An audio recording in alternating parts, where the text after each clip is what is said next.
Halo semuanya, balik lagi bareng gue Vian Rafe. Dan seperti biasa ya, di video kali ini gue bakalan lanjutin alur cerita yang sebelumnya pernah gue upload.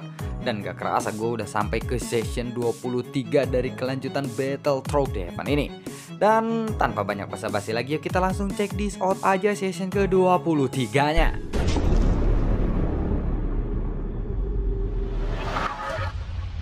Di episode sebelumnya, tim Xiaoyan kini telah tiba di mana tempat yang telah ditunjukkan oleh slip batu giok yang sebelumnya diberikan oleh Leibo. Namun, di sana ada lubang teleportasi yang tidak stabil. Meskipun Leibo mengarahkannya untuk datang ke sini, dia tidak tahu apakah Leibo juga masih ada di dalamnya atau tidak. Setelah lama mereka tidak bertemu. Apalagi saat ini Xiaoyan memiliki trauma dengan lubang teleportasi yang tidak stabil seperti ini. Karena sebelumnya tim Fearless juga telah terpisah akibat lubang teleportasi seperti ini. Dan ini membuat Xiaoyan lebih berhati-hati lagi. Xiaoyan, kapal yang mengejar kita dari belakang masih terus mendekat. Jadi apakah kita akan tetap di sini atau pergi dari sini? Ucap dari Ding Yue. Mendengar itu Xiao Yueli lalu berkata, "Ayah, lebih baik kita menunggu mereka saja. Dan kemudian kita bunuh semuanya," ucap dari Xiao Yueli. Mendengar itu, Xiaoyan pun lalu mengangguk. "Itu yang aku inginkan juga sebenarnya," ucap dari Xiaoyan. Namun, tepat ketika Xiaoyan hendak berhenti sebentar dan menunggu kapal dari istana surgawi itu datang, slip giok yang diberikan oleh Leibo kepada Xiaoyan tiba-tiba bergetar. "Xiaoyan, ada sesuatu yang telah terjadi di sini. Kalian jangan memasuki tempat itu," ucap dari suara Leibo yang tiba-tiba terdengar dengan sangat jelas di dalam slip batu giok itu. Dan sepertinya dia telah menghadapi bahaya yang tidak terpecahkan. Untuk mencegah Xiaoyan masuk ke sini, jadi dia mengirimkan pesan suara itu. Xiaoyan pun terkejut ketika dia mendengar pesan suara itu. Lalu dia perlahan mengangkat kepalanya dan melihat ke arah lubang teleportasi yang tampak tidak stabil itu. Leibo dan juga Wu Tianyu sedang dalam bahaya. "Sebaiknya kita ke sana saja," ucap dari Xiaoyan. Mereka pun akhirnya memasuki lubang teleportasi yang tidak stabil itu. Tetapi badai di lubang teleportasi ini ternyata lebih lemah dibandingkan dengan badai lautan Poi ketika itu. Setelah Ding Yue berhasil menstabilkan kapalnya, dia bisa secara akurat mengendalikan arah dan dengan cepat keluar dari lubang teleportasi yang tidak stabil itu. Dan akhirnya kapal Interpid pun tiba di alam Kingzi. Langit di sini sudah dipenuhi dengan awan ungu. Saat Xiaoyan menyebarkan kekuatan jiwanya, Xiaoyan langsung terkejut. "Sepertinya kita telah dikepung sekarang," ucap dari Xiaoyan. Semua orang segera melihat sekelilingnya. Dan memang ada awan ungu. Dan ada bayangan hitam yang tidak terhitung jumlahnya bermunculan di balik awan-awan ungu itu. Jika dilihat lebih dekat lagi, bayangan ini sedikit transparan. Dan aura mereka tidaklah lemah. Tentu saja bayangan-bayangan ini bukanlah sebenarnya atau bukan sebuah ancaman bagi mereka. Tetapi jika jumlahnya terlalu banyak, mereka pasti akan sedikit kerepotan. "Mari kita bunuh saja mereka semuanya," ucap dari Xiaoyan. Mendengar itu Ding Yue pun lalu mengangguk dan segera menyimpan kapal Fearless-nya lagi. Karena Ding Yue dan juga Xia Jingwei masih lemah dalam pertempuran, Xiaoyan menyuruh mereka untuk memasuki cincin penyimpanannya dan agar terhindar dari bahaya. Lalu Xiaoyan dan yang lainnya pun melayang di udara dan sosok-sosok bayangan yang tidak terhitung jumlahnya itu mulai menukik secara tajam. "Ayo kita bunuh mereka semua," ucap dari saya. Semua orang pun lalu mengangguk. Dan skill bertarung dari mereka pun langsung ditampilkan dengan sangat ganas. Dadidor, dadidor, spring, buat. Dan bayangan-bayangan itu pun hancur berkeping-keping dalam sekejap. Tetapi jumlah mereka terlalu banyak. Mereka tidak bisa dimusnahkan dalam waktu yang singkat. "Sialan, banyak sekali mereka," ucap dari Wu Zhen. Melihat itu Xiao Yueli lalu berkata, "Mereka adalah bentuk kehidupan tingkat yang sangat terendah. Bayangan-bayangan ini disebut dengan hantu Qian Huan. Mereka adalah jenis hantu. Jika kita tidak menyingkirkan tubuh induknya, mereka tidak akan ada habisnya," ucap dari Xiao Yueli. "Tubuh induknya? Bagaimana cara untuk menemukan tubuh induknya? Tanya dari Xiaoyan. Caranya cukup dengan menyebarkan kekuatan jiwa. Tetapi kekuatan jiwa itu haruslah sangatlah kuat. Jika ayah bisa membunuh induknya, ayah juga akan mendapatkan tanaman hantu. Dan tanaman ini memiliki efek yang bisa meningkatkan kekuatan jiwa, ucap dari Xiao Yueli lagi. Sudah lama sejak kekuatan jiwa Xiaoyan ini menembus tingkat dunia atau alam. Hingga saat ini, Xiaoyan masih belum bisa meningkatkan kekuatan jiwanya lagi. Xiaoyan kemudian menyuruh Xie Jinghui keluar dari cincin penyimpanannya. Tentu saja kalau masalah kekuatan jiwa, Xie Jinghui ini lebih tinggi dibanding Xiaoyan. Dalam hal kekuatan jiwa, Xie Jinghui masih mempunyai 1 poin lebih kuat daripada Xiaoyan. Jadi, Xiaoyan langsung menyuruh Xie Jinghui untuk mencari tubuh induk dari hantu-hantu itu. Xie Jinghui pun lalu keluar dengan sangat cepat. Melihat itu, Xiaoyan lalu berkata kepada Xie Jinghui, "Xie Jinghui, cepat temukan tubuh induk mereka. Pasti ada fluktuasi aneh yang bisa kamu rasakan," ucap dari Xiaoyan. Xie Jinghui langsung mengangguk dan langsung mengeluarkan kekuatan jiwanya. Kekuatan jiwa tingkat domain milik Xie Jinghui ini segera menyebar. Dan Xiaoyan juga ikut memancarkan kekuatan jiwanya sendiri. Dan keduanya langsung mencari sekelilingnya bersama-sama. Setelah beberapa saat berlalu, keduanya lalu membuka mata mereka secara bersamaan. Namun mereka tidak melihat ke arah yang sama, alias mata mereka melihat ke arah yang berbeda. "Aku memang merasakan ada fluktuasi aura yang aneh, tetapi jumlahnya lebih dari selusin di sekitaran kita," ucap dari Xie Jinghui. "Pantas saja hantu-hantu ini berkembang biak dengan sangat cepat. Ternyata mereka membawa keluarga besar mereka ke sini," ucap dari Xiao Yueli. Xiaoyan lalu melihat ke tempat yang tidak jauh dari mereka, dan sosoknya pun langsung melesat. Dia lalu menebaskan pedangnya ke arah suatu tempat. "Buar, sepertinya inilah sarangnya," ucap dari Xiaoyan. Xiaoyan langsung menghancurkan satu tubuh induk hantu-hantu itu. Setelah tubuh induk hantu itu hancur, Xiaoyan lalu melihat ada tanaman hantu yang dikatakan oleh Xiao Yueli sebelumnya. Xiaoyan lalu mengulurkan tangannya untuk menyentuhnya dengan sangat hati-hati. Saat jari-jarinya menyentuh tanaman itu, tanaman hantu itu lalu berubah menjadi cahaya biru dan mengalir langsung ke jiwa Xiaoyan. Perasaan dingin mengalir ke arah jiwanya dan rasanya sangatlah nyaman. Xiaoyan pun sangat bergembira karena tanaman hantu ini memang memiliki manfaat untuk menaikkan kekuatan jiwanya. Tetapi kekuatan jiwa Xiaoyan sendiri sudahlah sangat kuat saat ini. Jadi setelah menyerap satu tanaman hantu itu, efeknya tidak terlalu terasa. Xiaoyan terus memancarkan kekuatan jiwanya untuk mencari tubuh induk hantu-hantu itu yang lainnya. Di bawah asupan kekuatan jiwa yang sangat kuat, hampir semua posisi tubuh induk hantu itu langsung terungkap. Dan kemudian Xiaoyan pun mulai memanen tanaman hantu itu.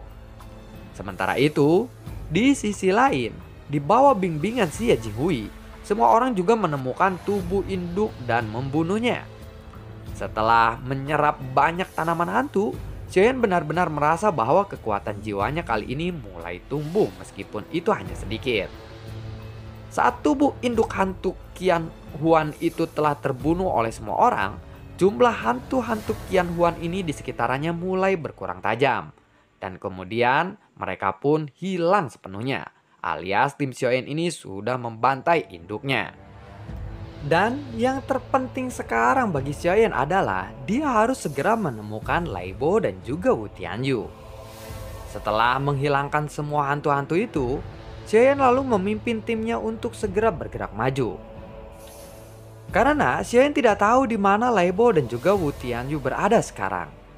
Xiaoyan tidak terbang terlalu tinggi kali ini, karena dia mencoba menemukan jejak Lai Bo dan juga Wu Tianyu di dalam alam yang tampak rusak ini.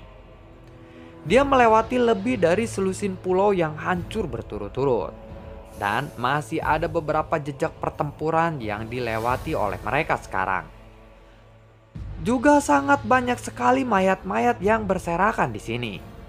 Dilihat dari tingkat pembusukan mayat-mayat itu, Seharusnya mereka belum lama dibunuh. Hanya saat ini Xiaoyan tidak melihat musuh yang lainnya di sepanjang jalan saja. Xiaoyan pun keheranan. Lalu siapakah yang membunuh mereka semua? Xiaoyan pun bingung. Setelah dia masuk ke sini, dia tidak mendapatkan kabar sama sekali dari Leibo dan juga Wu Tianyu lagi. Jika dia tidak tahu apa yang sedang terjadi kepada Leibo dan juga Wu Tianyu, maka dia akan benar-benar kebingungan. Akhirnya Xiaoyan pun merasa semakin cemas. Leibo menyuruh Xiaoyan untuk tidak masuk ke sini sebelumnya. Jika tebakanku benar, iblis-iblis ini seharusnya berasal dari dunia Taisu. Mereka semua adalah monster buatan manusia. Raja Tianzang pernah berkata kepadaku bahwa mereka sangatlah pandai menciptakan monster. Dan kekuatan tempur mereka sangatlah luar biasa. Dan jumlahnya juga sangat banyak, ucap dari Xiao Yueli. Dunia Taisu? Tanya dari Xiaoyan. Xiaoyan terkejut ketika mendengar kata-kata itu. Karena dunia Taisu adalah salah satu dunia yang akan ikut menyerang dunia Senki dalam waktu 10.000 tahun lagi. Ya, tetapi setelah melihat penampilan tempat ini pasti sudah ditinggalkan dari zaman kuno. Leibo dan juga Wu Tianyu, keduanya adalah puncak fighting god bintang 9. Seharusnya ini bukanlah sebuah ancaman bagi mereka, ucap dari Xiao Yueli. Saat melihat ke arah kejauhan, ada sosok-sosok yang tergantung di udara. Dan ada juga sosok-sosok yang berdiri di tanah dan jumlah mereka sangatlah banyak. Mereka tampak sedang mengelilingi sesuatu. Dan dari sana begitu banyak terdengar suara teriakan. Xiaoyan pun secara bertahap mulai mendekatinya. Ternyata sosok-sosok itu bukanlah manusia. Karena tubuh mereka benar-benar hitam pekat dengan sayap yang tumbuh di punggung mereka. Mereka berkepala seperti iblis dan mereka juga memiliki taring seperti binatang buas. Jumlah mereka sangatlah banyak. Selain monster kepala iblis, ada juga beberapa monster yang besar, yang tingginya hampir 100 kaki. Dan jumlahnya setidaknya mencapai 1 juta. Pantas saja sepanjang jalan mereka tidak menemukan sesuatu. Ternyata monster-monster ini berkumpul di sini. Mereka harus melambaikan atau menyerang mereka dengan senjata di tangan mereka. Dan lalu mereka pun berteriak dengan sangat keras. Ketika tim Xiaoyan semakin dekat, mereka melihat 2 pilar yang tinggi di tengah-tengah para monster itu. Dan ada 2 sosok yang terikat di pilar itu. 2 orang ini tampaknya telah kehilangan kesadaran mereka. Dan bahkan mata mereka berdua telah berubah menjadi merah seperti iblis. Di kedua sisinya ada 2 monster besar dan mulutnya terus memuntahkan aura iblis. Seolah-olah dia ingin mengubah kedua sosok itu menjadi iblis. Sepertinya itu adalah Leibo dan juga Wu Tianyu, ucap dari Xiaoyan. Setelah melihat sosok yang terikat di pilar itu, Xiaoyan pun terkejut. Saat ini mereka sedang diubah menjadi monster. Xiaoyan pun lalu khawatir. Leibo dan juga Wu Tianyu benar-benar akan menjadi salah satu dari mereka. Tanpa menunggu Xiaoyan memberikan perintah, sosok Xiao Yueli langsung melesat dan sabit kematiannya langsung ditebaskan tanpa menunjukkan belas kasihan sama sekali sekarang. Cahaya hitam pun langsung melonjak dan cahaya hitam itu menebas semua monster yang ada di depannya. Wusbet! Dan kepala iblis besar itu pun langsung terpotong menjadi 2 bagian. Anak ini benar-benar ceroboh ya. Ya, tetapi itu seperti aku sih, ucap dari Xiaoyan sambil menggelengkan kepalanya. Xiao Yueli tidak memiliki rasa takut sama sekali. Dan dia tidak peduli dengan jumlah musuhnya yang ada di hadapannya sekarang. Yang Xiao Yueli tahu pokoknya dia harus menghabisi semua musuh-musuh yang ada di depannya. Dadedok, setpring. Perubahan yang begitu mendadak ini segera menyebabkan monster-monster itu bereaksi. Tatapan mata mereka berdua berfokus kepada Xiao Yueli sekarang. Sun Er dan juga Xie Jinghui pun segera berlindung di dalam cincin penyimpanan Xiaoyan untuk sementara waktu. Pertempuran ini memang terlalu berbahaya untuk kalian, ucap dari Xiaoyan. Sun Er pun lalu mengangguk. Setelah itu, Sun Er dan Xie Jinghui langsung memasuki cincin penyimpanannya. Monster-monster ini tampaknya tidak memiliki pemimpin. Monster yang tidak terhitung jumlahnya ini mengerumuni tim Xiaoyan sekarang. Monster terkuat dari sini hanyalah sebanding dengan seseorang fighting god bintang 4 saja, tetapi jumlah mereka sangatlah banyak. Dan ini masih menjadi suatu kendala yang paling menyusahkan bagi tim Xiaoyan karena jumlahnya yang terlalu banyak. Terlebih lagi, monster-monster ini sangat sulit untuk dibunuh. Jika kepala mereka dipenggal, mereka tidak akan langsung mati dan mereka akan langsung bertarung lagi. Namun, Xiaoyan dan yang lainnya tidak punya pilihan lain selain berjuang keras untuk membunuh mereka sebanyak mungkin yang mereka bisa. Xiao Yueli, selamatkan dulu Lei Bo dan juga Wu Tianyu, dan kami akan melindungimu, ucap dari Xiaoyan. Baiklah ayah, jawab dari Xiao Yueli. Xiao Yueli pun langsung bergerak. Xiaoyan, Xiaoyan. Tiba-tiba suara Lei Bo pun terdengar lagi di benak Xiaoyan. Xiaoyan, apakah kamu tidak melihat ada monster berkepala iblis di sini? Dan monster itu berada di tingkat immortal. Xiaoyan pun lalu melihat ke arah Lei Bo. Tetapi pandangannya terhalang oleh monster-monster berkepala iblis. Apakah kamu tidak mendapatkan pesan dariku sebelumnya? Cepatlah pergi dari sini sekarang. Ada monster tua immortal di sini, ucap dari Lei Bo. Xiaoyan pun lalu melihat sekelilingnya.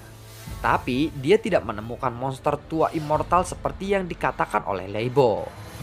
Memang Xiaoyan dan yang lainnya tidak menyadari bahwa ada sosok compang-camping yang sangat tidak mencolok di bawah dua pilar yang mengikat Lei Bo dan juga Wu Tianyu itu.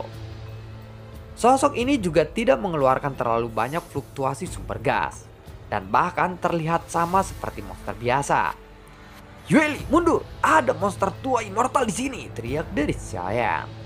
Tetapi saat ini, Xiao Yueli sudah terlanjur melambaikan sabit dewa kematian di tangannya untuk menyelamatkan Lei Bo dan juga Wu Tianyu. Pada saat ini, sosok compang-camping yang berdiri di bawah pilar mengangkat kepalanya dan menatap ke arah Xiaoyan dan yang lainnya. Matanya juga merah, tetapi bedanya adalah dia memiliki wajah yang terlihat lebih kaku. Dan jutaan monster ini semuanya diciptakan olehnya. Dan sosok ini bisa disebut sebagai ibu dari para monster ini. Xiao Yueli juga kaget ketika mendengar teriakan Xiaoyan itu. Tetapi saat ini dia sudah terlanjur dengan bertindak untuk menyelamatkan Lei Bo sebelumnya. Dan sepertinya Xiao Yueli ini tidak punya niat untuk menyerah. Jadi Xiao Yueli ini akan tetap menyelamatkan Lei Bo dan juga Wu Tianyu. Dia ingin menyelamatkan Lei Bo dan juga Wu Tianyu dalam sekaligus. Tetapi saat ini Xiaoyan sudah mencium adanya bayangan yang datang. Kemudian Xiaoyan segera bertanya kepada Zanlao. Guru, bisakah aku menggunakan klon dewa asli di sini? Tanya dari Xiaoyan. Xiaoyan tahu bahwa ini akan sangat sulit bagi Xiao Yueli untuk berhadapan dengan monster tua immortal. Meskipun Xiao Yueli ini pernah berkata kepada Xiaoyan bahwa selama dia melepaskan segel perban yang ada di tubuhnya, dia masih bisa melawan seseorang petarung immortality. Tetapi Xiaoyan tidak akan mungkin membiarkan Xiao Yueli di dalam bahaya begitu saja. Ya, tetapi hanya 1 jam saja. Dan jika waktunya terlampaui, maka secara otomatis dia akan dipanggil kembali ke dalam peti matinya, jawab dari Zanlao. Baiklah guru, terima kasih atas itu, ucap dari Xiaoyan. Pada saat yang sama, Xiaoyan lalu menyiapkan 2 api di tangannya. Api Immortal Flame dan juga api Yaoyang. Kedua sumber gasnya lalu melonjak di tubuh Xiaoyan. Aura yang sangat kuat pun menyebar dari telapak tangan Xiaoyan. Xiaoyan akan menggunakan Immortal Flame dan juga Yaoyang untuk membentuk Angry Buddha Lotus Flame. Saat ini, Xiaoyan masih tidak berani untuk menggunakan 3 Heart Flame pada saat yang bersamaan. Untuk menggunakan teknik ini itu sangatlah berbahaya. Karena dia tahu bahwa Angry Buddha Lotus Flame dengan menggunakan 3 Heart Flame sekaligus itu akan sangat terlalu kuat. Dan Xiaoyan khawatir tidak bisa mengendalikannya dan malah bisa merugikan dirinya sendiri. Xiaoyan harus membunuh monster-monster Ecemehe terlebih dahulu sebelum dia mengejar iblis tua immortal itu. Wus, buar. Xiaoyan lalu mengangkat Angry Buddha Lotus Flame di tangannya. Dan pada saat yang sama, Xiaoyan segera membuat perisai untuk melindungi anggota timnya. Semua monster di area ledakan itu pun langsung hancur tidak bersisa. Angry Buddha Lotus Flame ini mungkin secara langsung bisa memusnahkan ratusan iblis itu. Tetapi Xiaoyan tidak berhenti sampai di situ saja. Immortal Flame dan juga Yaoyan pun muncul kembali di kedua telapak tangannya. Dan Xiaoyan sepertinya sudah bersiap untuk menambahkan Angry Buddha Lotus Flame-nya lagi. Dan pada saat yang sama, Xiao Yueli sudah memasuki pilar itu. Lei Bo dan juga Wu Tianyu sudah berada di depan Xiao Yueli yang sedang diikat di pilar dengan tali sihir berwarna hitam. Xiao Yueli sudah mengangkat senjatanya dan memotong tali ajaib itu. Pada saat ini, detak jantung Xiao Yueli pun tiba-tiba bertambah cepat. Ini adalah perasaan kritis kematian yang langka yang tiba-tiba muncul di hati Xiao Yueli. Selama ini, Xiao Yueli tidak pernah merasa terancam. Namun pada saat ini, dia merasakan ada ancaman di sekitarnya. Kemudian ada satu sosok dengan pakaian compang-camping dan memegang pisau muncul di hadapan Xiao Yueli. Ketika Xiao Yueli melihat sosok itu, dia merasakan fluktuasi yang begitu kuat yang memancar dari tubuhnya. Ini tentu saja membuat hati Xiao Yueli sedikit bergetar. Dia bisa merasakan kekuatan penindasan yang begitu ganas dari sosok itu. Kekuatan yang sangat kuat. Apakah dia benar-benar telah mencapai tingkat immortality? Gumam dari Xiao Yueli. Xiao Yueli lalu mengangkat tangannya dan memotong tali ajaib yang mengikat Lei Bo dan juga Wu Tianyu. Kekuatan tali ajaib itu sebenarnya sangatlah kuat dan tidak bisa dipatahkan oleh orang sembarangan. Namun meskipun kuat, sabit Xiao Yueli ini masih bisa memotongnya. Tali ajaib itu pun lalu terputus dalam sekejap. Lei Bo dan juga Wu Tianyu yang telah terjebak untuk waktu yang lama, mereka berdua pun sedang terluka parah saat ini dan hampir kehilangan kemampuan untuk bertarungnya. Pada saat yang sama, di ujung yang jauh, Angry Buddha Lotus Flame milik Xiaoyan sudah kembali meledak dan langsung memusnahkan ratusan ribu para monster. Dan lalu bagaimanakah kelanjutan ceritanya? Akankah Xiao Yueli ini berhadapan dengan monster iblis immortal dan apakah Xiao Yueli ini akan menang? Nantikan video gue berikutnya dan semoga sehat selalu untuk kalian. Gue juga tidak lupa untuk selalu ucapin terima kasih banyak buat kalian yang sudah mendukung channel ini dari dulu hingga saat ini. Dan gue selalu ucapin terima kasih banyak buat kalian yang sudah mensupport channel ini lewat link Saweria di bawah kolom deskripsi. Sampai ketemu lagi di video gue berikutnya dan semoga sehat selalu untuk kalian. Assalamualaikum dan sampai jumpa. Dadah.